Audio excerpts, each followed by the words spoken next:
tri-state area got the first of what will be millions of COVID-19 vaccine doses. Just in Philadelphia, more than 10,000 medical workers got their first shot this week. Among them, a nurse, who NBC 10's investigative reporter Mitch Blocker has been following all year. Okay, be safe. Friday marked the beginning of the end of a long year for Philadelphia frontline medical workers like Tarek Khan. My nursing colleagues are exhausted. They're burnt out.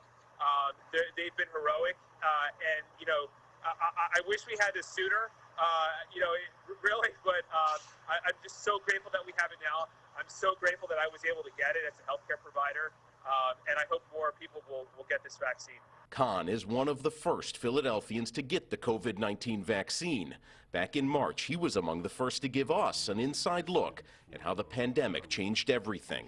At the time, he and his colleagues couldn't get enough personal protective equipment. Here we go. They still staff drive-through testing clinics, wearing the same face shields and N95 masks for weeks. It's been quite a long journey, I think, and just so grateful right now, although it is very bittersweet, I would say. It's bittersweet for Khan's colleagues, too.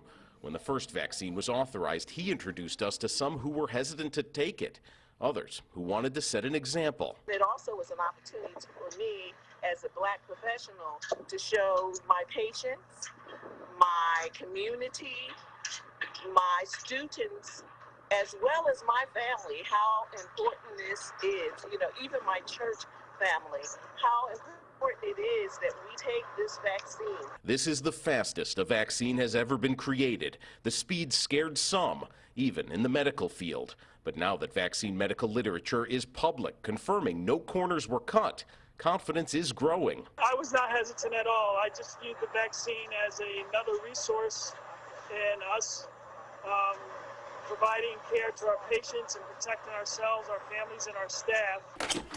Just 5 months ago, Tarek Khan celebrated finally getting a shipment of testing kits. He's watched some of his patients get sick, some die, and others recover. He's one of thousands of Philadelphia nurses and doctors who've put their own lives on the line during this pandemic. It's finally here. It's finally here. In a month, and with one more shot, they won't have to anymore. This vaccine, though, is a game changer. I'm thinking of, my neighbors that their kids can't go to school, that have to be homeschooled. I'm thinking about my patients that can't go to work, that have to stay home. I'm thinking about my parents and my nephews and being able to hug them again. This vaccine is going to make that possible. In Philadelphia, I'm Mitch Blocker, NBC 10 News.